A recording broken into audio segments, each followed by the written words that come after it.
Ok,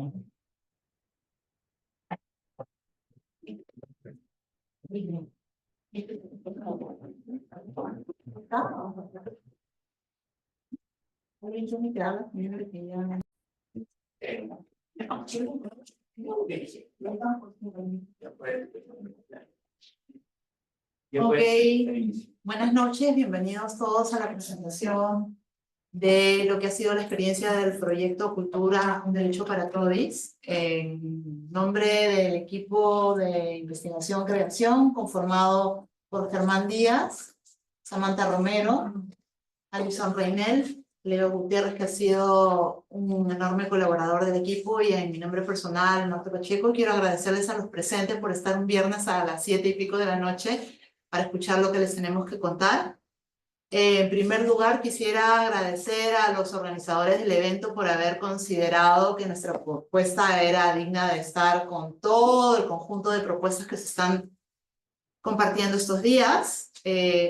Agradecer a nuestra casa de estudios, al Vicerrectorado de Investigación, que también nos otorgó el primer premio por grupos de investigación, que fue este proyecto, el primer concurso anual de proyectos para la investigación y creación. Ganamos como equipo.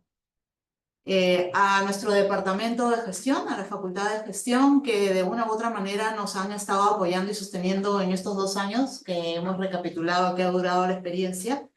Y sobre todo a todos y cada uno de los entrevistados, y ya les vamos a contar cómo ha sido el proceso de investigación, que han colaborado con nosotros para que sea posible entender lo que es el mundo de la producción cultural, lo que es trabajar en la trinchera de la cultura. Esta experiencia nació personalmente con una idea, un proyecto final, un trabajo final de un taller de derechos culturales dictado por Anaí Vázquez de Velasco. La servidora, quien les habla, Marta Pacheco, participó de ese taller, y había que hacer una propuesta final sobre qué podemos hacer para promover y visibilizar los derechos culturales. Y bueno, surgió un poco la idea y la compartí con mi grupo y lo recepcionaron súper bien. Y aquí estamos varios años después con un hermoso producto, un bebé al que le seguimos poniendo las fuerzas para que no solo gatee, sino que camine, ¿no? Queremos que tenga continuidad.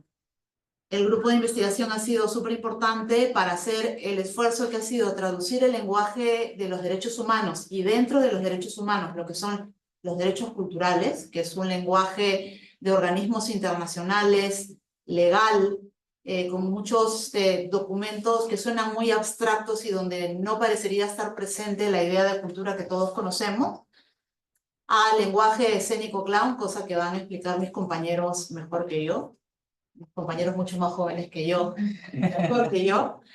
Y bueno, lo que hemos hecho es un proyecto largo donde se han dado retroalimentación, la investigación y la creación. Van a ver cómo ha sucedido eso.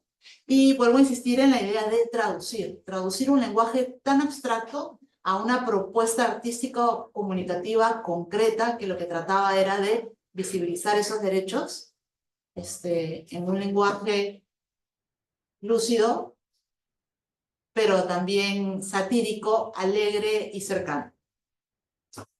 ¿Qué productos tenemos? Después de 2 años y medio que estamos sentados aquí, tenemos un texto académico del convencional, el que hacemos todos en nuestros trabajos, de los cursos o de las carreras que llevamos. Luego se hicieron los libretos escénicos para traducir esa investigación a libretos escénicos, proponer situaciones diarias, cotidianas, donde se pudiesen ver esos derechos. Luego se hizo un esfuerzo adicional para que el hecho escénico quedase registrado, y entonces los libretos fueron traducidos a guiones literarios y guiones de producción, que se han materializado en 6 videos que están presentes, disponibles de manera gratuita en YouTube, que son los capítulos sobre la definición de derechos culturales y los principales derechos culturales, porque en realidad son mucho más que los que hemos explicado, pero bueno, el tiempo y el presupuesto sobre todo nos restringió mucho. Teníamos unos fondos generosos de la universidad, pero siempre las propuestas, pues, cuando uno mejor quiere hacerlas, más gastos atraen, ¿no? Y luego de eso, hemos tenido que hacer una experiencia de retornar sobre el proceso de creación y convertirlo en un artículo académico, porque era el compromiso que teníamos con el Vicerrectorado de Investigación. Y ahí hemos resumido, también ha sido un esfuerzo de sentarnos mucho juntos, hablar muchas veces para ver cómo lo queremos comunicar de nuevo en ese otro lenguaje académico. Aparte del esfuerzo en el que nos ha ayudado Leo, ¿no? Que es traducirlo al quechua. Y nos gustaría tener, o nos hubiera gustado tener muchísimo más presupuesto para traducirlo a todas las lenguas originarias del país, pero bueno, las restricciones no lo han permitido. De momento, porque estamos aquí sentados justamente porque queremos seguirle dando visibilidad al proyecto para ver si captamos otros fondos y seguimos haciendo que el bebé camine y de repente en algún momento pueda saltar y correr. No sé cómo voy en la cuestión del tiempo, creo que ya voy en la segunda ronda. No quisiera decir más, porque en realidad estoy súper nerviosa y creo que es mucho más bonito que todo esto que les suena tan abstracto logren visualizar un primer impacto con el video que va a reproducir Germán. Son 5 minutitos. Y nada, bienvenidos a todos los que están aquí. Gracias por estar.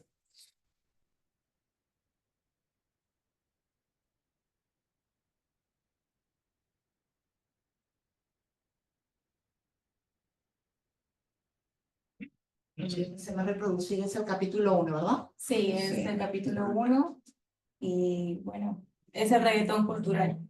De ahí ya lo dejamos.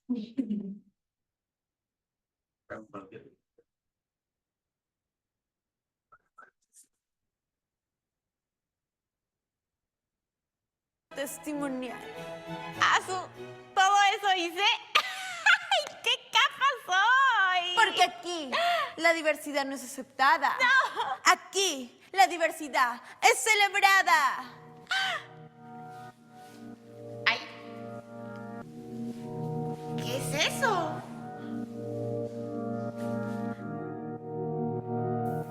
Rico.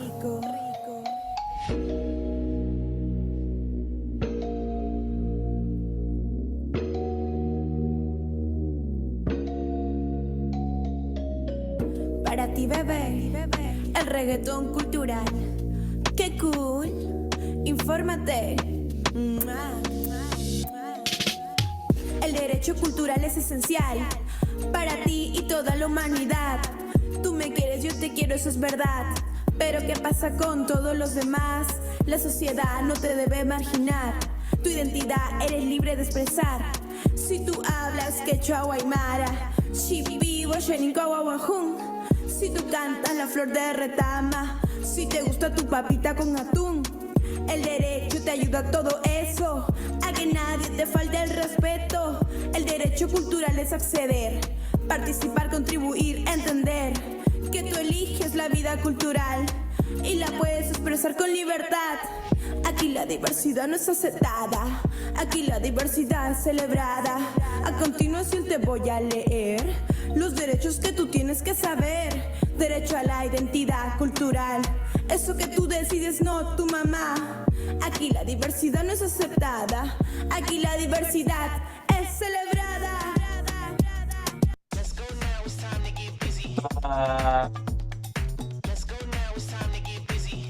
Bueno.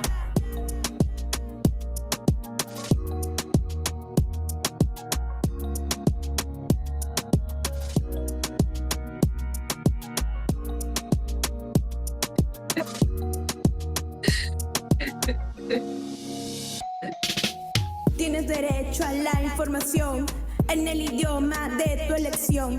Tienes derecho a la educación y poder estudiar actuación para que puedas aprender en tu lengua y con tu cultura nadie se meta. Aquí la diversidad no es aceptada, aquí la diversidad es celebrada. Tienes derecho a disfrutar del patrimonio, de monumentos históricos hermosos, pero cuídalo, no seas un baboso. Tienes derecho a gozar de las artes, a expresarte y beneficiarte de creaciones y manifestaciones para participar y cooperar al desarrollo de tu comunidad. Aquí la diversidad no es aceptada, aquí la diversidad es celebrada.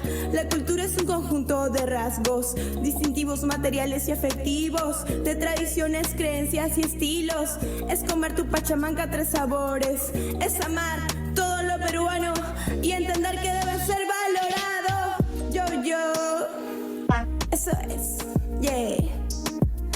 Dile no a la discriminación, dile no al racismo y a tu machismo. Para ti, bebé, el reggaetón cultural. Qué cool, tu payaso tentación.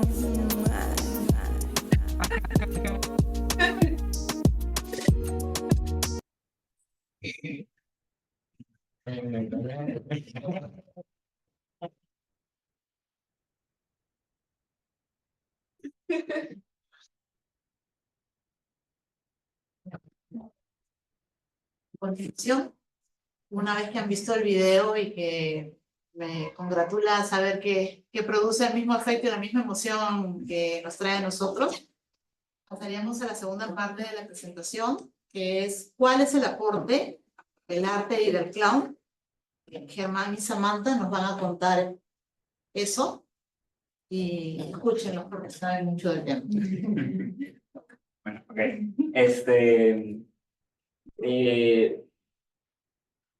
¿Cómo empiezo?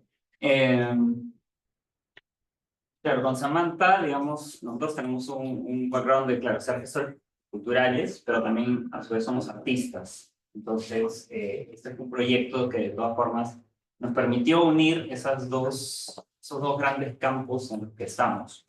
A su vez es clown, y yo soy director. Entonces, claro, unimos ahí, digamos, nuestros conocimientos y nuestras destrezas y nuestro amor por el arte para justamente trabajar esta idea que vino de Marta sobre el arte. Entonces, yo no me voy a tener en el lado de clown, Sam va a pasar en su momento a hablar de eso, pero sí quisiera compartirles cuál más o menos fue el proceso creativo que tuvimos para hacer este proyecto. Y este proyecto nace de una creación colectiva, es decir, se crea, como su nombre lo dice, de forma colectiva en relación a los miembros de nuestro grupo. En nuestro caso eran Pablo Cárdenas, que era el asistente de dirección y el escenógrafo, Samantha Romero, que era una de las payasas, Mallory Ibarra, que era otra de las payasas, y yo, Germán Díaz, que era justamente que trataba de direccionar esta creación. Pero claro, igual como cualquier método de creación, tiene toda una secuencia y una metodología por hacer. Entonces, voy a pasar para pero dentro del método de creación, justamente, las creaciones colectivas parten de ciertos puntos de inicio, de cierta planificación, en base a términos, o digamos, como esferas, macroesferas, en las que tenemos que hablar o basarnos para establecer toda la creación en adelante. Luego pasamos a una parte ya más de investigar sobre este tema, o sea, estos términos, esta terminología, o en realidad lo que queremos hacer o decir. Pasamos a acumular esta información, luego pasamos a estructurarla, improvisarla, hacer prueba y error, repetirla una y otra vez, ver qué funciona, qué no funciona, qué se queda, qué se va. Y al final por un refinamiento y un cierre del proceso. Pero deteniéndome un poco en los puntos, nosotros hicimos este proyecto en pandemia, entonces uno ve, igual también ahí con todas las mascarillas y todos estos protocolos que todavía seguían. Y tuvimos, claro, un primer mapeo de qué es cultura, ¿no? Un poco de qué nos molestaba sobre la cultura. Teníamos ejercicios como, ¿no? Me llega, ¿no? Que, no sé, acosen los directores, me llega que el ministerio no da apoyo, me llega que y etcétera, de cosas que servían también de motores iniciales para que empezáramos a crear, empezáramos a conectar, ¿no? Lo bueno es que también Mallory y Samantha se conocían desde antes, entonces ya había una conexión previa que nos permitía jugar bastante. Y luego de estos primeros ensayos, digamos, de conexión, de juego, de empezar a ver y tener un poco de conocimiento sobre cultura, pero sin revisar nada del tema, es que pasamos también a preguntarnos qué es cultura para nosotros, ¿no? ¿Qué es cultura para Samantha? ¿Qué es cultura para Mallory? ¿Qué es cultura para Pablo? ¿Qué es cultura para mí? Y ver ahí qué puntos y qué cruces hay en relación a esto, ¿no? Porque cultura, naturalmente, es tan amplio el término que en sí una definición tal cual no hay exactamente, ¿no? Hay varios autores, varios lugares, varias instituciones que la definen, pero no hay, digamos, como un consenso. Entonces, además es un concepto bien, no abstracto, pero bien duro de entender. Entonces, nosotros queríamos también, ¿cómo convertimos esto, que es completamente teórico, en pastillitas o formas en que personas de pie, nosotros mismos, podamos comprender? Y es ahí comenzamos a investigar y comenzamos a analizar, y por eso y usamos mucho las pizarras que teníamos a nuestra disposición para un poco diagramar, ¿no? ¿Qué son las culturas? ¿Qué es la cultura? ¿Dónde están los derechos culturales? Salieron términos importantes como la identidad cultural, la diversidad cultural, dentro del derecho cultural los 3 ámbitos que son acceso, participación y contribución, y dentro de estos 3 ámbitos los 7 derechos culturales, que es por los que trata los 6 videos que tenemos en YouTube.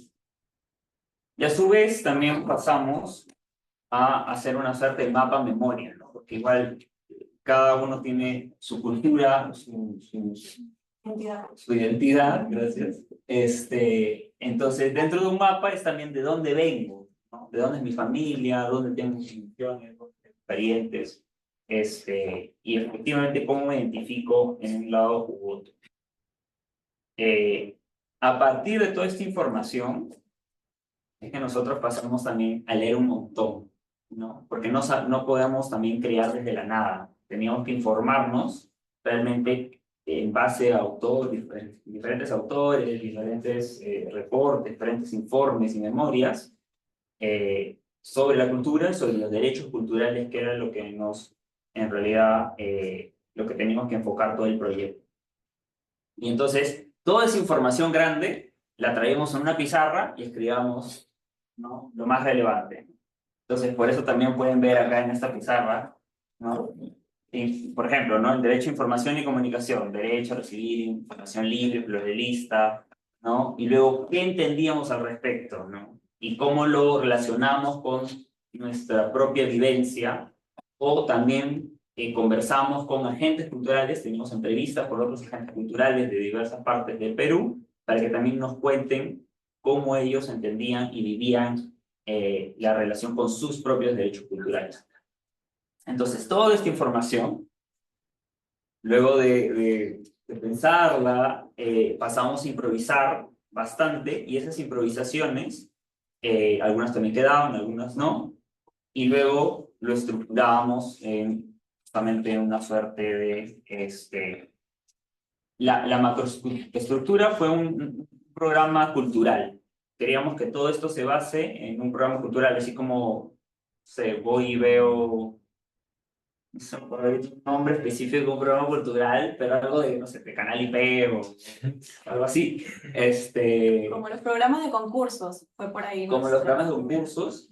Entonces, claro, queríamos manejarlo de esa forma, ¿no? 2 conductoras, que eran las payasas, que manejaban esta información. Te presentaban, hoy día vamos a hablar del derecho tal, y vamos a ver situaciones respecto a ese derecho, y al final una suerte de conclusión, por decirlo de alguna forma. Entonces, claro, por ejemplo, el episodio 4 tenía esa estructura de, empezaba como un noticiero, conductores hablando en una jerga inventada, final del noticiero, regreso del programa de no entiendo lo que está pasando, porque claro, nosotros hablamos español y necesariamente no deberíamos poder entender también otras lenguas originarias, y a un cierre que generalmente era un baile con alguna danza típica de lo largo y ancho del país.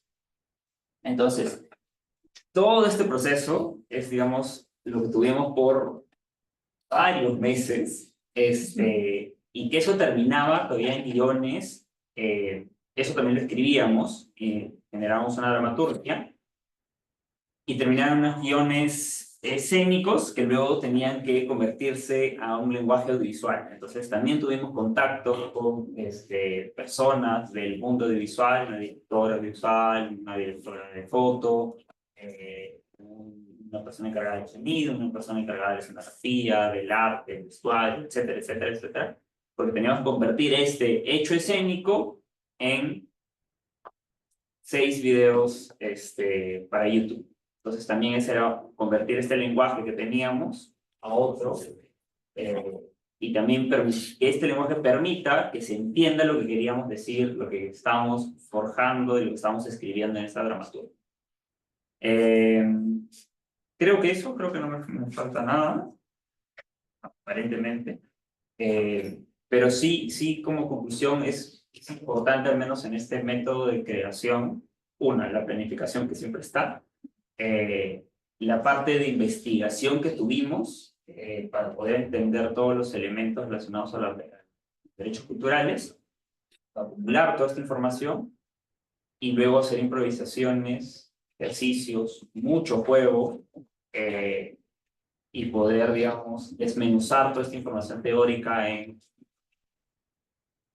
términos y formas y formatos mucho más digeribles. Gracias por mi lado, y espero que ahí puedes contarles mejor por el lado de Clau. Llegando ya a la parte de clownificación, que es, digamos, usar la técnica del payaso, del clown, para esto que es tan denso o tan complejo como puede ser simplemente definir cultura, que es una nebulosa teórica, creo que fue nuestro mayor reto tratar de llegar eso teórico a un lenguaje mucho más cotidiano, más divertido, y que la gente no se canse tampoco de ver, porque un libro te puede decir las cosas, pero encontramos que el payaso, el clown, nos decía de una manera mucho más lúdica lo mismo. Y también era importante para nosotros elegir el payaso porque era a través de la risa, el intento de una crítica social también, porque nosotros teníamos definido qué cosa queríamos contar, qué es lo que queremos comunicar, no solo lo bueno del Perú, sino también aquello que no nos gusta, ¿no? Entonces, esto bueno, esto malo, hay mucha opinión crítica, mucho lado del feminismo también, de hecho tiene que ver con que hayamos sido 2 mujeres haciendo payaso, ¿no? Mallory Vargas, y bueno, yo con Sammy Miau, Mallory es su payasa Paquetita, así que ella no nos puede acompañar hoy día, pero juntas ambas hemos estado haciendo todo este proceso de unir este payaso a algo que puede ser muy teórico, muy de, ¿no? Recopilando un poco lo que dijo Germán, toda esta parte de investigación fue primero nosotras entender qué son los derechos culturales, cuáles son, a qué nos referimos con esto, y luego también un poco borrar todo esto que tenemos teórico y desde nuestra payasa jugar. Para nosotros, ¿qué es comunicar? Para nosotros, ¿qué es disfrutar de un patrimonio? ¿Qué son patrimonios? ¿Qué entendemos? ¿Qué no entendemos? Porque también el no entender significa reflejo de la sociedad. Si hablamos de derechos culturales, hay muchas personas que te van a decir qué son, ¿no? ¿De dónde vienen esto? ¿A qué nos referimos? Nosotras mismas tenemos que empaparnos de todo este proceso. Entonces, el juego, porque el clown es un estado de juegos, en palabras de Paloma Reyes Sá, nos ayuda mucho como a tener esta dinámica lúdica, ¿no? A tener esta rapidez, este timing que hemos estado justamente encontrando con Germán. De hecho, lo clave también fue encontrar la plataforma, que era un programa cultural, ¿no? Desde esta plataforma vamos a empezar a crear. Y desde la herramienta del payaso se pueden hacer números payasos, que en realidad, si vemos los 6 capítulos, son una suma de diferentes números payasos que se han podido unir. Por ejemplo, lo que acabamos de ver hace un momento del reggaetón cultural es un número payaso solito, ¿no? Que es un número que usa la música, el rap, un poco como jugar con las palabras, para decir de manera divertida cuáles son estos 7 derechos y de qué trata. Entonces, también nos ayudó mucho el feedback con otras personas, lo mostramos a Anaí, a otra parte del público, a nosotros, compañeros mismos de la investigación, qué les gusta, qué no les gusta, identificar también qué momento da risa, qué momento no da risa, ah, no, eso está muy largo.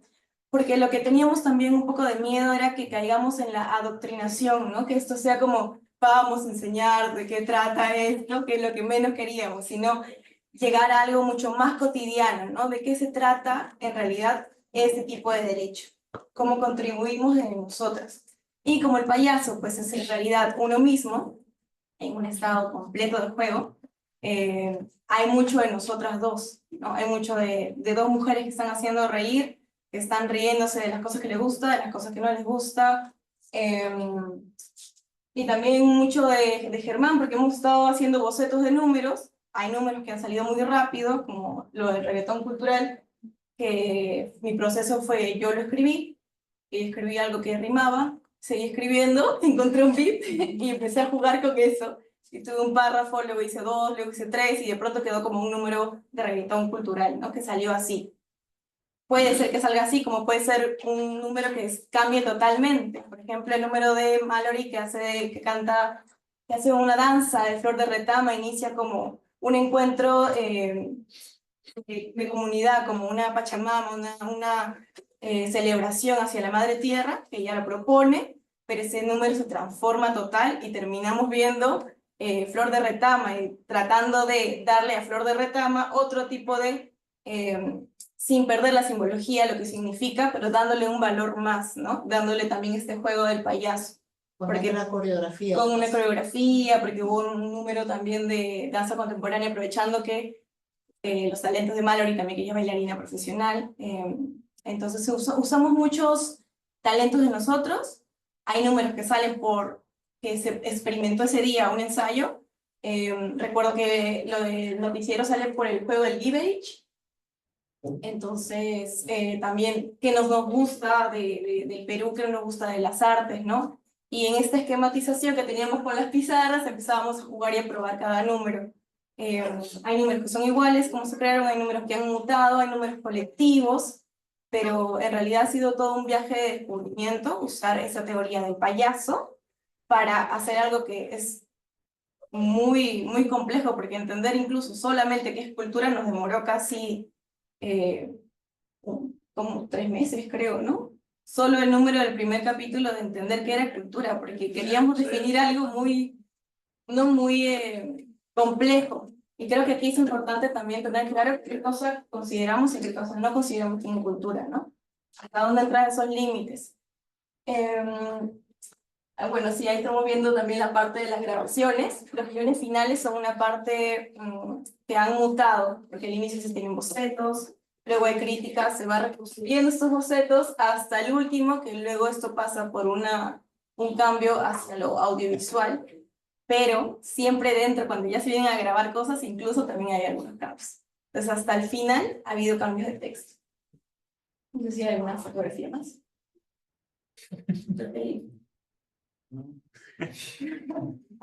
Por ejemplo, este capítulo trataba sobre los patrimonios, entendiendo de cuáles eran estos patrimonios, qué tipos eran y por qué un patrimonio vale más que otro, porque Machu Picchu tiene esta valoración, ¿no? Como maravilloso y este poder, pero también hay otros patrimonios que están ahí descuidados, no visibles, y entonces hemos empezado a jugar a través de eso, ¿no? Como las payasas jugaban. Y hubo una pelea entre los dos payasos y dijimos, esto es una competencia. Y de acá nace la competencia de los patrimonios. Este es el número de ahí. Sí, o sea, cada episodio es un paréntesis, no, o sea, No, sí, sí. extendiendo lo tuyo, pero claro, cada episodio tenía cierto recurso, ¿no? El primer episodio era, claro, el más programa, el programa inicial. El segundo episodio jugábamos con papitas, diferentes papas, porque justo queríamos hablar sobre la diversidad cultural, pero tienen una infinita cantidad de papas. Entonces jugamos con papas que estaban vestidas y era Sí. todo un número, ¿no? Sí, ese fue el más complejo porque cambiamos ese texto 1.000.000 de veces. Sí. Primero éramos papas, luego no éramos papas, luego éramos la que usaban las papas, luego no, luego mejor ya no somos papas, luego somos una papa versus las demás papas. Entonces hemos estado jugando con todo esto, después lo borramos, llega un momento también en la creación que uno se vuelve como que medio se bloquea y estuvimos ahí medio un bloqueo creativo, paramos y vamos a otro número, regresamos y fue, no, esto tiene que, las papas ya de por sí dan mucha simbología de diversidad, no se necesita más. Fue un enfoque directo hacia las papas. Y ahí en ese capítulo se ven solo las papas dialogando, teniendo un conflicto y reflejando lo que es la sociedad también, ¿no? Y ahí va un poquito este lado de nuestra opinión sobre lo que creemos, lo que nos gusta, ¿no? Incluso hay unos créditos, ¿no? De Henry Spencer que refleja de la realidad. Esto, en una entrevista le preguntan algo a una persona, claramente es un comentario clasista, racista, y usamos eso para también contrastarlo con el uso de las papas.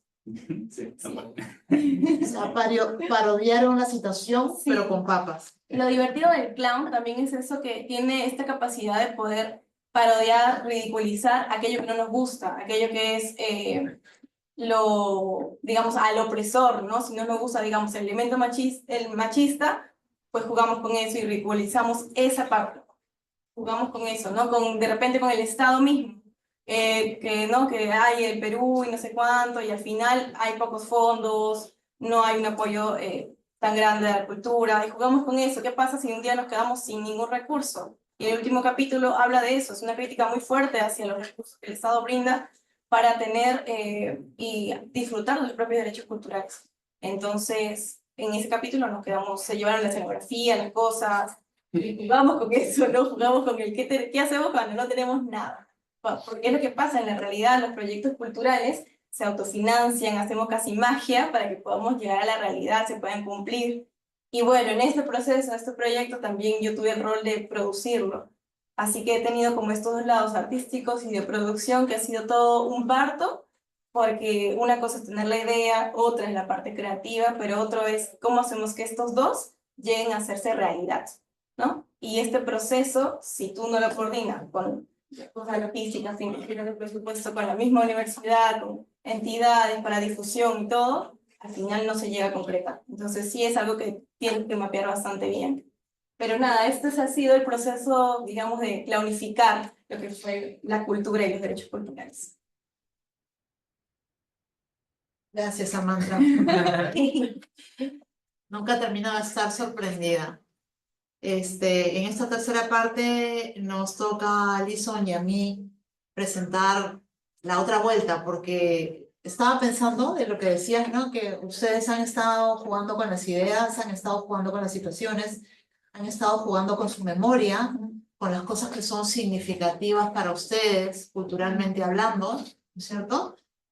Pero creo que en realidad el equipo ha estado jugando todo el tiempo, hemos estado haciendo malabares para pasar de lo teórico a lo lúdico, y ahora estamos haciendo el camino de regreso, y el camino de regreso significó sistematizar este proceso complejo, ¿no? O sea, fuimos, bueno, no, decía el otro día yo que no hay nada más serio que el humor, ¿no?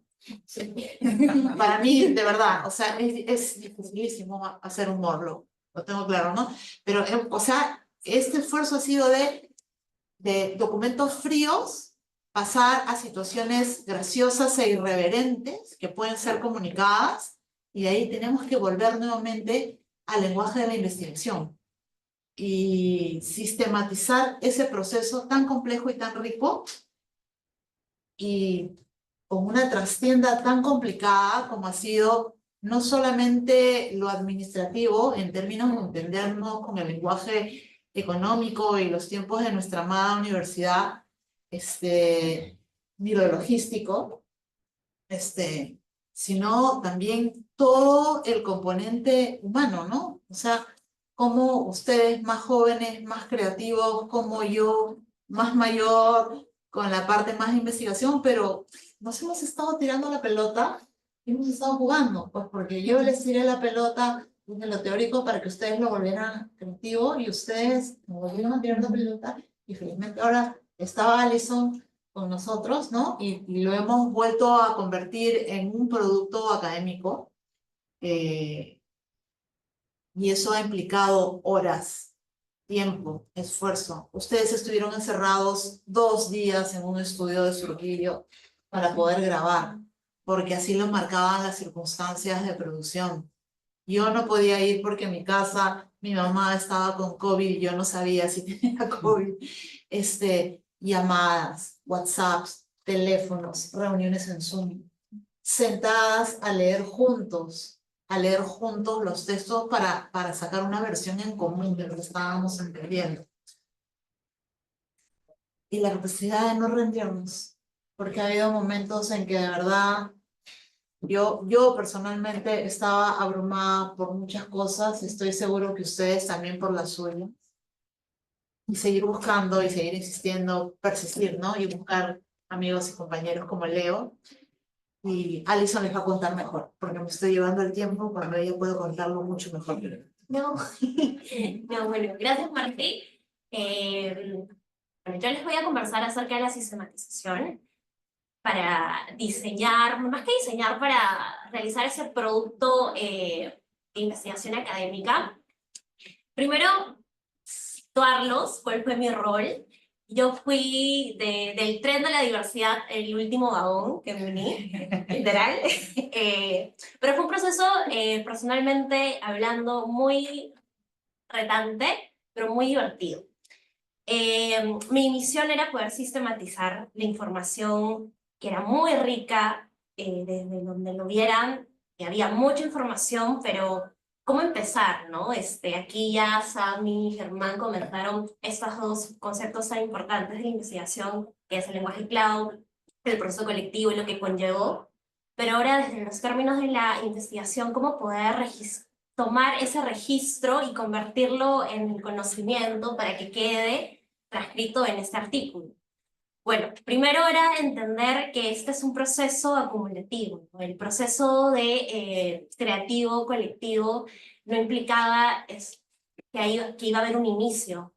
En realidad, como decía Germán, a medida que empleaban alguna dinámica, iba surgiendo alguna idea, y a partir de esa idea salía otra, y así, y así, y al final llegaban a una serie de bocetos, y ese boceto aplicaba a otro, y así seguían replicando hasta que llegaba el producto final que veían en el programa.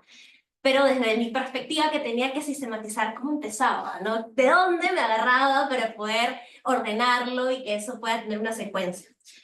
Pues en realidad no había un punto de inicio, fue como una bolita de lana que tenía que pinchar de alguna parte para poder entender todo este proceso muy rico, pero complejo para entenderlo en términos de sistematización de una investigación, ¿no? Y el otro punto es el lenguaje cloud. El lenguaje cloud abraza los errores, o no hay errores en el lenguaje cloud, ¿no? Todo es válido. Entonces, ¿qué cosas sí tomarlas en consideración? ¿Qué cosas no? En realidad yo lo tomaba todo. Sami me contaba de que esta dinámica, parte del rap cultural, venía de una experiencia propia, quizás de que no había funcionado alguna dinámica y por lo tanto propusieron otra. Entonces era entender todo el marco completo y no obviar algo que parecía que no iba a sumar en este proceso de recopilación de información. Entonces, la primera característica de esta investigación fue que hay que tomar en consideración que el proceso de recolectar esta investigación es acumulativo y que no hay una fase de inicio.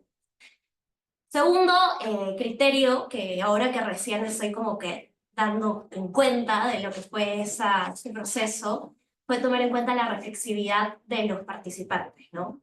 Sami, Germán, eran todo. Literal eran todo.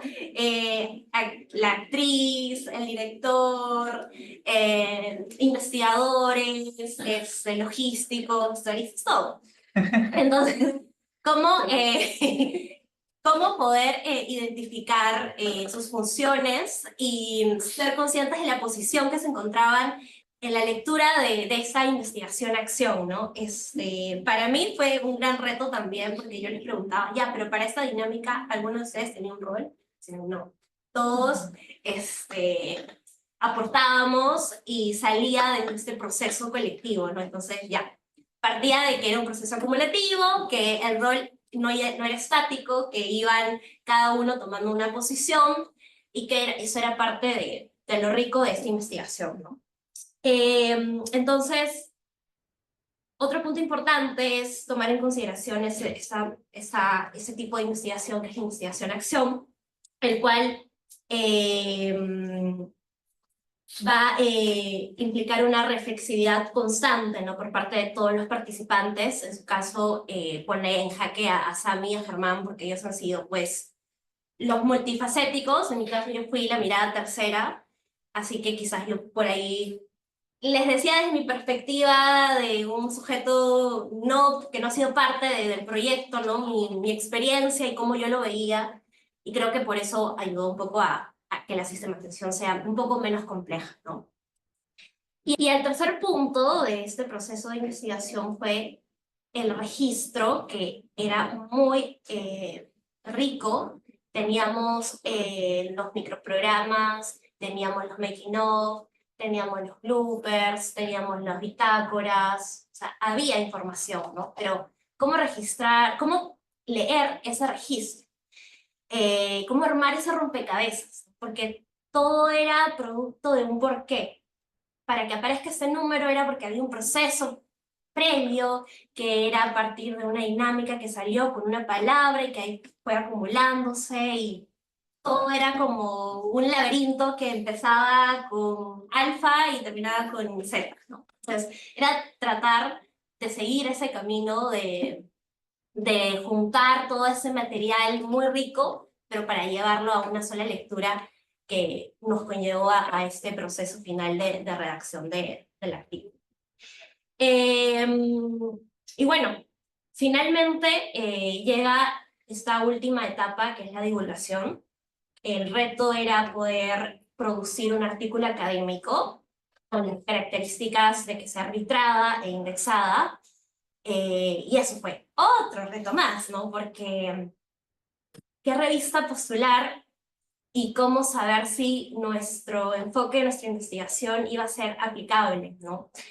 Si bien es cierto, la mayoría del equipo viene de la mirada de la gestión cultural, no podríamos haber utilizado diferentes miradas para esta investigación, ¿no? Y también entender estratégicamente cómo poder realizar este producto en un corto tiempo y que nos dé una mayor seguridad a que nos aprueben el producto, ¿no? Porque sabemos que las revistas tienen sus tiempos, tienen sus criterios, y no es algo muy sencillo, ¿no? Esto dura 6 meses, 1 año o incluso más. Entonces fuimos en un diálogo para conversar ya cuál va a ser el enfoque, qué vuelta le vamos a dar, a qué revistas vamos a postular también, ¿no? Recuerdo que yo estaba buscando las revistas, y no es que te dan una base de datos y te dicen, busca aquí y aquí te arroja tus 50 revistas para que los tomes en consideración, ¿no? No, en realidad es palabras claves, googlear, buscador te da una revista y te vas a otra, y así vas como que recopilando tus posibles revistas que tienes que ver si tienen vigencias, criterios y una suerte de papeleos que es importante tomarlos en consideración si es que realmente tú quieres postular a este tipo de revistas y que te acepten, ¿no?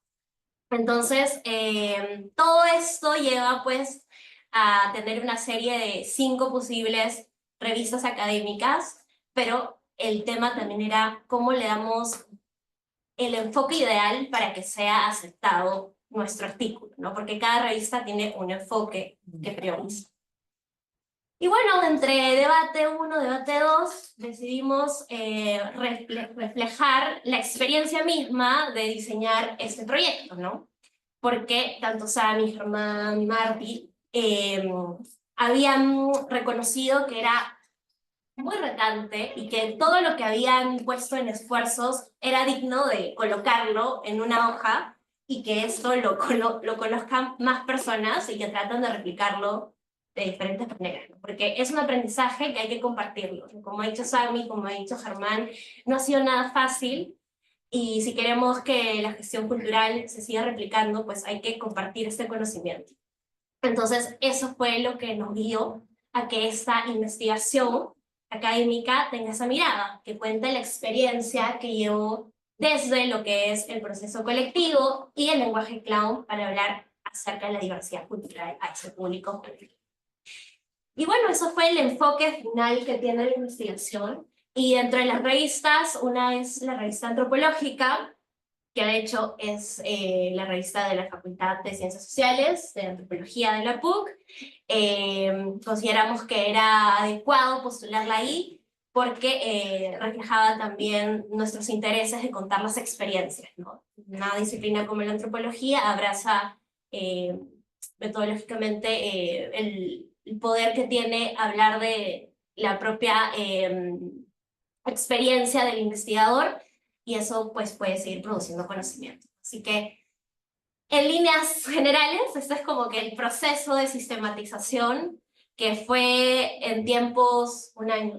Un año. Sí, un año. Creación, un año de investigación. Un año de investigación y unos 6 meses de esperar la respuesta, con miedo también, porque te pueden decir que no, pero con muchas ganas de que esto se siga replicando y que más personas puedan ver o el programa o puedan leer el artículo, que lo pueden encontrar. Están invitados a visitarnos en Antropológica, Cultura y Derecho para Todos. Está en un lenguaje sencillo, un lenguaje para que todo el mundo lo pueda leer y que todos nos convertamos en gestores culturales en el lugar y posición que estemos. Gracias, Alison. Y por si fuera poco, y sin ganas de querer pontificar, porque aunque estemos en la pontificia no queremos pontificar, sino más bien queremos co-crear conocimiento y queremos más audiencias. Entonces dijimos, o sea, no tiene ningún sentido, ¿cierto?, que sigamos hablando solamente desde el castellano, ¿no? Que es un lenguaje que está en determinados circuitos con determinadas características, con ciertas sensibilidades, y lo que queremos es llegar a todos. Y entonces ahí fue la maravillosa oportunidad que Samantha, gracias a Wharton, por lo que escuché en la conversación que hemos tenido hace poco, logró contactar con Leo, y por lo menos la voluntad de decir, o sea, qué chévere, qué amplio, qué dinámico, pero nos seguimos quedando en Lima o en las zonas castellano parlantes. Entonces ya ajustamos el presupuesto por enésima vez, sacamos de aquí, jalamos para allá y encontramos a alguien. Y ese alguien es Leo, que ahora nos va a contar, después de un tiempo, su experiencia de trabajar en el proyecto. Bienvenido y gracias, Leo. Nunca te vamos a dar suficientemente las gracias. Muchas gracias. Al contrario, creo que me toca agradecer a Samantha y a todo el equipo que está detrás de este proyecto, porque me dio la oportunidad de conocer una nueva faceta mía, que es la faceta del traductor, ¿no? Yo tengo experiencia mayormente en actuación en el idioma quechua, ¿no? Porque yo soy de provincia, soy de Cusco, y mayormente ahí nosotros nos dedicamos a llevar el teatro a comunidades muy lejanas que no tienen como acceso a educación y acceso a distintos recursos que tenemos en las ciudades, ¿no? Entonces, este proyecto llegó como caído del cielo, porque en ese momento estábamos en pandemia, necesitaba hacer algo, sí estaba estudiando, sin embargo, había algo como de tiempo en el que yo sentía que no estaba ocupándolo, y sí, pues me contactó Wharton, indicándome que había un trabajo, que me iban a llamar. Yo estaba diciendo, como les contaba, que en varias recomendaciones a veces las personas las personas que buscan la recomendación no te llaman. Y ya me había pasado anteriormente eso. Creo que los artistas estamos acostumbrados al rechazo también. Entonces, pero me llamó Samantha, me explicó. En principio, yo no tenía como una idea de que esto era un proyecto de investigación. En realidad, yo pensé que era un proyecto que estaba sacando como un grupo que quería como fomentar cultura y todo ello, este tipo de temas que se tocan en los 6 videos. Y y yo acepté, dije, qué chévere que estén haciendo, que haya un equipo que esté haciendo este tipo de proyectos y encima que estén interesados en enfocarse en una comunidad minoritaria, entre comillas, porque no son no es una comunidad menor, al contrario, el hecho de que se invisibilice ya es otra cosa, ¿no? Y dije, me gustaría aportar lo que sé y la experiencia que tengo como artista para que este proyecto salga adelante, ¿no? Y eso, cuando vi los textos, en este caso el guión, todos los guiones, en primer lugar eran 6 textos. Yo dije, una cosa es hablar y otra cosa es la escritura, la traducción, ¿no? Dije, wow, voy a hacer una traducción al quechua, encima voy a escribir y yo hace tiempo que no escribo en quechua. En primer lugar fue mirar todos los proyectos, ver de qué cosa trataba, investigar un poquito más para poder entender sobre lo que estaban hablando y por mi lado artista también ver el lado de los personajes, propuestas, actitudes, ¿no? Con las que estaban tratando de abordar las chicas en este caso. Y lo primero que pensé es tratar de no llevar la traducción del texto o de no cambiar la traducción, o sea, al momento de traducir el texto, porque el idioma quechua no es lo mismo que el idioma español, obviamente, y hay como ciertas palabras que se dicen en español que no existen en el quechua. Ahí estaba la dificultad, más porque era un trabajo de investigación. Y en un trabajo de investigación es como un idioma mucho más académico, no hay coloquialidad a veces, ¿no? Pero Samantha y, claro, todo el equipo han tratado de ver esto desde el clown y han como que yo por una parte también había como una facilidad de traducir porque también habían agregado al video cosas coloquiales que podrían decir y que podría entender cualquier persona.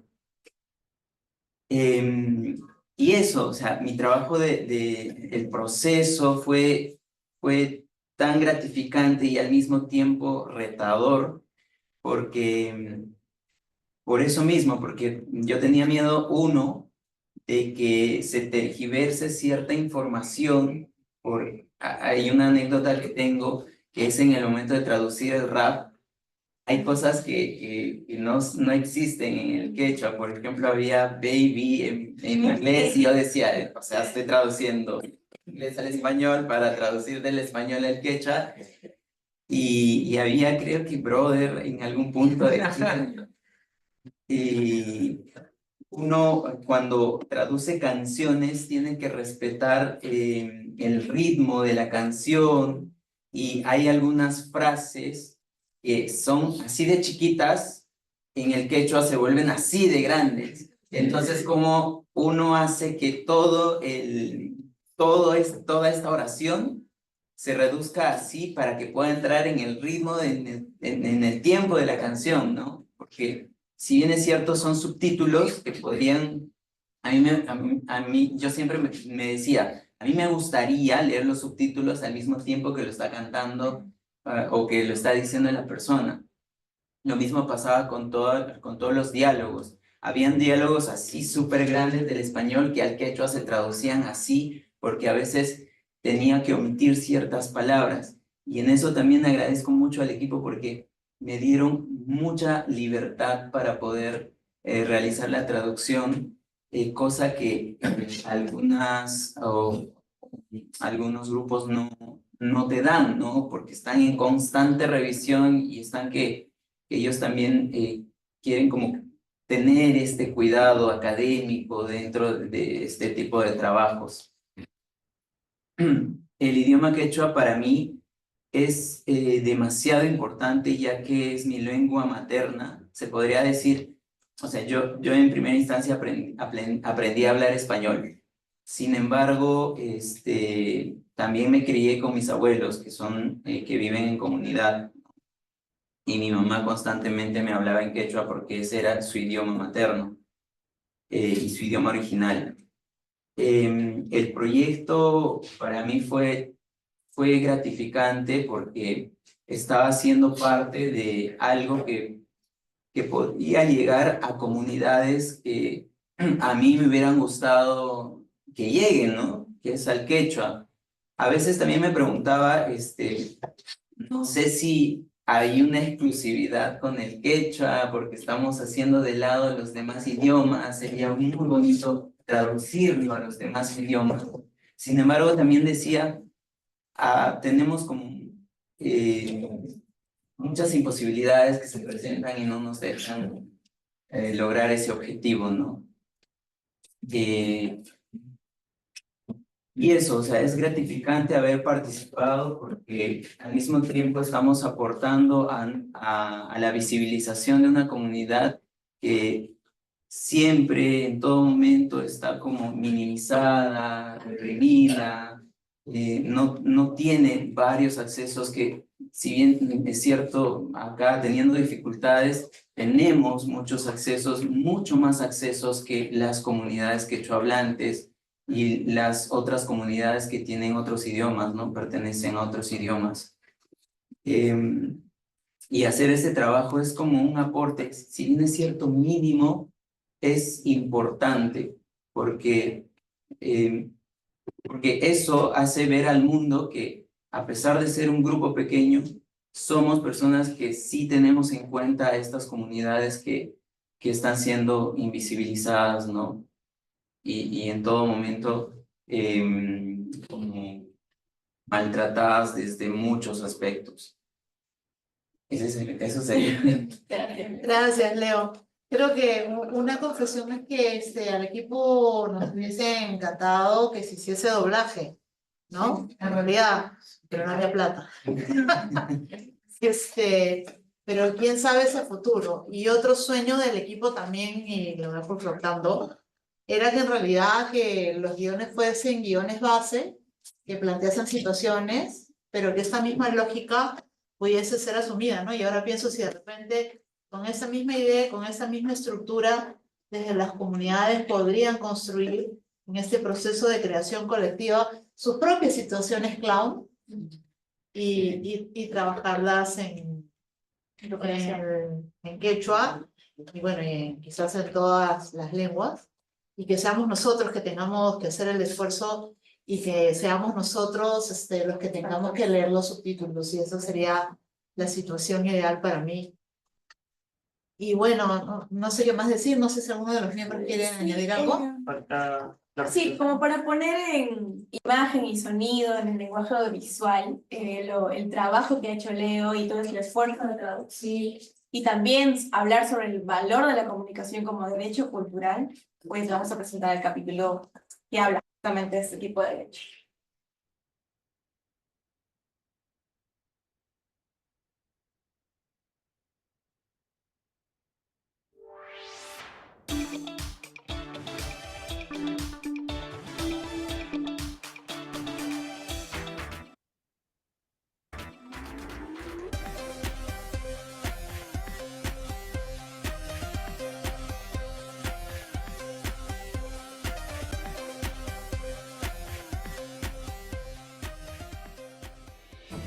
hala habda la habda. Hore katako, doro. Alifla. Horo. Hadi dolo blakta. Uy, pone katako nito. Para, kodo. Habla chulifala. Y por eso soga, tu hore para. Kodo para. Balak dala. Dokoro. Ay, dala que dala. Dokoro koto. Dokoro koto que mono koto koto. Hola, habla chulifala. Es que soga kata. Soga koto. Dokoro to. Dokoro to. Dokoro to. Para. Hola, habla dala. Soga koto koto. Soga to. Habla chula. Double chula. Habla. Tu cara koto karo. Soga pero to to. Bueno koto karo. Dokoro para to. Hala chakra. Ya gala que chula. Akoro. Alex chakra. Hala. Ahora bueno.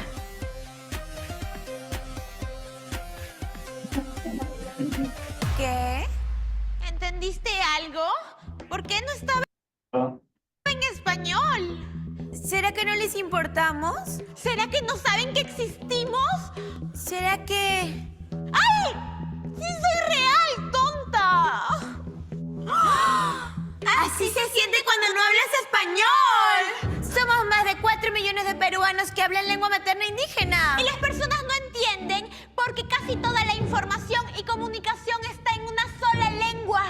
¡El español! En el cine, en la radio, en la televisión, en el teatro. ¡En la discoteca! No, la discoteca no es un medio de comunicación. ¡El internet! Sí, el internet sí. Sí, pero ¿por qué toda la información está en español si no todos hablan español? Porque no se está ejerciendo el derecho a la información y comunicación. ¿Qué es eso, panquequita? Ay, yo sé, eso sí me lo aprendí antes de grabar.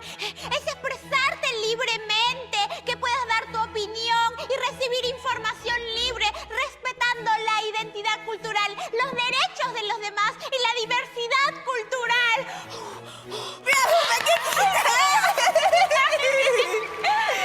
Y ahora, vamos con unos ejemplos.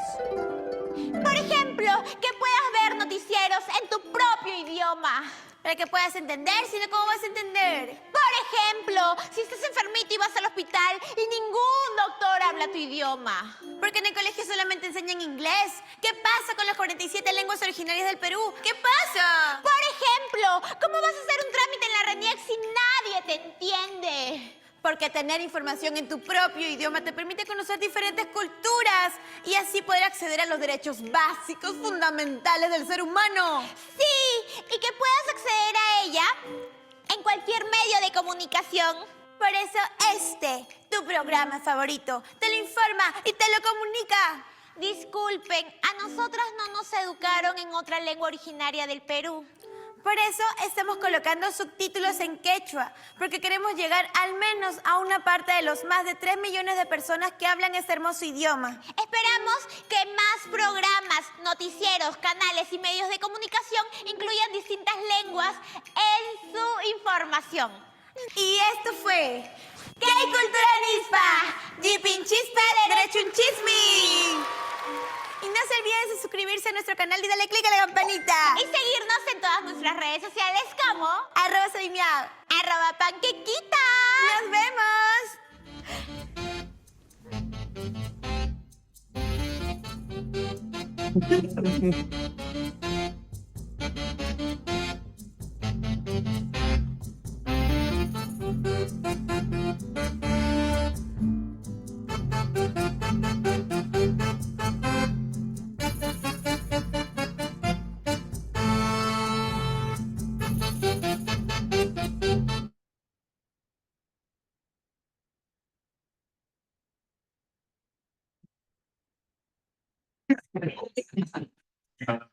Esa ha sido la experiencia y bueno, independientemente de que estemos en un evento de investigación, por favor compártanlo, difúndanlo. Sí. La idea es que siga rodando. Gracias. Gracias a todos.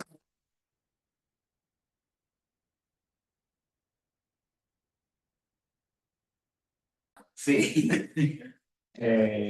Sí. ¿Tienen algún plan de utilizar algún otro medio que no sea YouTube para seguir difundiendo el contenido que ya se grabó? Porque pienso, por ejemplo, en el reggaetón cultural y me encantaría que mi sobrina que ahora está a descubrir de TikTok se encuentre con eso en lugar de las mil y otras cosas que están ahorita en las redes sociales. No sé si tienen un plan para eso. Bueno, o sea, sí, o sea, planes hay, ¿no? Pero claro, en principio para nosotros nos hubiera gustado, o nos gustaría, eso tiene mucho material justamente para poder comunicar a niños y niñas, de hecho poder tal vez hacer alguna alianza con algún canal en sí, o algún otro medio más masivo, incluso tal vez algo no tan masivo, pero todo que sean pastillitas pequeñitas, ¿no? Capsulitas de esto de 10 minutos, sean algo de 30 segundos, pocos segundos, pero clips chiquitos de información. Entonces, Sí, o sea, planes hay. Ganas también. Sí, hay que evaluar la posibilidad financiera, pero también tenemos que evaluar cuáles son las restricciones, porque todos estos productos son productos que vienen de un proyecto de investigación y no sabemos, sinceramente, hasta qué punto tenemos la autonomía o no para manejarlo. Estamos trabajando en esa línea, definiendo sobre qué tenemos propiedad y sobre qué no. Y bueno, lo planteo, queda en el aire, pero si no, hacemos como Taylor Swift y regrabamos. Como con el tour Eras y de repente podemos hacer unos microprogramas, ¿no? Si ya Taylor lo hizo, ¿por qué nosotros no? En Canal 7 hay un programa actual que es el pecho, destinado, ¿no? A ver si... Las noticias, New Hanshis, Yokosuka, y creo que también hay Sohwahun. Que de hecho deberíamos. Pero es Claro, así y el resto de la programación Sí, claro. es más amplia y seamos sinceros, también dependiendo de quién esté en el gobierno le dan más o menos espacio. Amén. Porque al comienzo tenían una cobertura más amplia y luego les redujeron el tiempo y les cambiaban las horas y no es la idea de que estemos pendientes de quién esté mandando, ¿no? Sino de que sea un espacio bueno. Yo recuerdo, viví un tiempo en el extranjero y tenía un compañero paraguayo que tenía otro colega paraguayo en la oficina y cuando estaban así en sus descansos hablaban en guaraní, ¿no? ¡Qué maravilla! Y uno les pregunta, ¿y dónde? No, en el colegio. Es la otra lengua que se aprende en el colegio. Sí. Hay muchas ganas, pero también mucho trabajo por hacer, pero sí nos encantaría. Así. Claro que sí. Primero, felicidades por el proyecto. Es muy bonito. Artísticamente es muy rico verlo. Creo que podría difundirse mucho más con publicidad, ¿no? Creo que eso podría ser, digamos, el siguiente paso. Sugerirles el tema del uso de propiedad intelectual. Si es un tema cultural, podrían darle otro giro, manejar los mismos payasos y poner otro título. Y se podría manejar como un proyecto aparte, ¿no? Es la misma idea, pero quizá desde otro enfoque, porque el proyecto del clan puede seguir. Simplemente se cambia la forma. Y para concluir, tenía una consulta más que nada por la parte de producción. O sea, la investigación y la producción, nos dicen que fue 1 año y medio en total. Casi 2 años. Casi 2 años. En proyecto total, digamos que se manejó un 100%, ¿no? ¿Cómo fue la división durante este año y medio? Más que nada porque a mí me interesa producir también hago teatro, impro, entonces quisiera saber más o menos cómo es que, digamos, ahora, viendo ya el proyecto realizado, ustedes pensarían en qué podría redistribuir mejor los recursos que tuve, ¿no? O sea, quizá una visión ya para atrás, qué pude haber cambiado, en qué pude haber ajustado mejor, o qué podríamos, como dijeron, querían quizá traducirlo, ¿no? Tuvieron 2 días para grabar. Eso es un chambón. 2 días debe haber sido, pero correr todo el día para tener los 6 programas, hacer intento, error, hacer la bitácora, grabar los bloopers. Entonces, esa es mi consulta. ¿En qué podrían haber distribuido mejor el presupuesto en todo este proyecto? En realidad fueron 3 días. Quisiéramos más, pero también es por temas de presupuesto, de espacio y lugar de locación para hacer las grabaciones. Lo que pasa también es que al ser un proyecto financiado por la universidad tenemos planes y fechas que cumplir. Entonces, dentro de la propuesta estaba planteado que se tenían que estrenar los proyectos en tal fecha. Entonces, los estrenamos en la fecha, llegamos, pero esta fecha coincidió con todas las protestas que hubo en ese año y eso fue un lado coyuntural en contra. Por más que hubo publicidad, por más que hubo una empresa encargada de la difusión, nos fue totalmente en contra porque, claro, teníamos al país en una coyuntura digamos, carentes de derechos culturales en el momento, ¿no? Carentes de todo tipo de derechos. De todo tipo de derechos humanos. Entonces, eso fue uno de los conflictos que tuvimos a nivel de publicidad. Y a nivel de producción, si me preguntas qué nos gustaría hacer, tal vez una regrabación, una reedición para que esos videos sean mucho más cortos y podamos ponerlos más en TikTok, que sean mucho más rapiditos. Y una continuación de repente de los programas, pero creo que la misma plataforma funciona bien, es dinámica y tiene para abrirse mucho más posibilidades, ¿no? En mi caso personal fue mi primer proyecto haciendo sobre audiovisuales, porque yo soy más productora, digamos, escénicamente o de otro tipo de eventos, pero claro, la producción audiovisual implica mucha logística que coordinar, hay que coordinar también con muchas personas a nivel de grabaciones, con utilería, con escenografía, con vestuario, dirección de arte, iluminotecnia, o sea, hay muchas aristas que cubrir y creo que se logró con todas las cosas que teníamos y con todos los retos que la misma universidad nos proponía, porque hacer un proyecto en la universidad pues teníamos cosas, criterios y roles que cumplir. Pero sí, claro, una regrabación y una publicidad extensiva en diferentes plataformas, no solo en YouTube. O sea, nos gustaría, incluso teníamos una página web, tenemos el artículo, los 6 videos, pero claro, nos gustaría que eso se explote muchísimo más en videos mucho más cortos, ¿no? Y difundirlo en otros espacios. No sé si tienes alguna idea también, Germán, de dirección. No, creo que hago hincapié en el hecho, porque también, bueno, tú eres productora y actriz, entonces, claro, imagínate, claro, tener que llegar, revisar, verificar la producción y a su vez estar preparada para actuar en las grabaciones, ¿no? Entonces, tal vez poder tener más equipo de producción, yendo un poco detrás. Sí, creo que ahí es importante tener en cuenta con quiénes cuentas, que sean personas responsables, porque eso te juega mucho en contra o a favor. En mi caso fui productora, también compartía la coproducción con una persona más que no se encuentra acá, y teníamos un asistente de producción.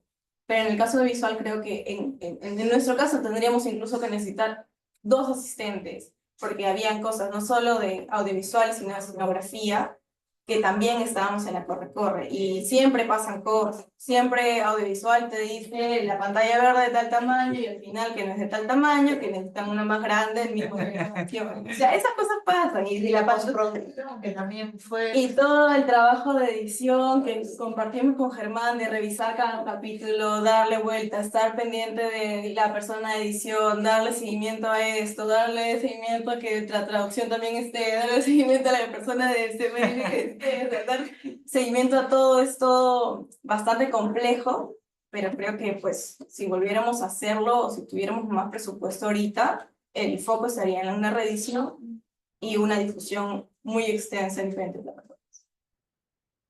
Y un patrocinio jugoso. También.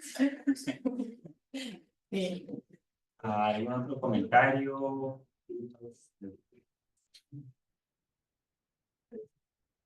Creo que estamos. Nada, agradecerles por compartir su tiempo con nosotras el día de hoy. Agradecer a Leo, a Marta, a Alison, Manta. Aparte, agradecer a la facultad por darnos un espacio para volver a comentar un poco sobre el proyecto. Y bueno, creo que como conclusión de todo esto es hay que ser conscientes de los derechos culturales que tenemos, ¿no? Porque creo que es lo primero para luego poder ejercerlos, hacerlos valer y defenderlos justamente frente a una sociedad y un gobierno y un montón de congresistas que lamentablemente a veces lo único que hacen es pisotear justamente estos derechos culturales que tenemos. Así que nada, muchas gracias y eso sería todo. Gracias.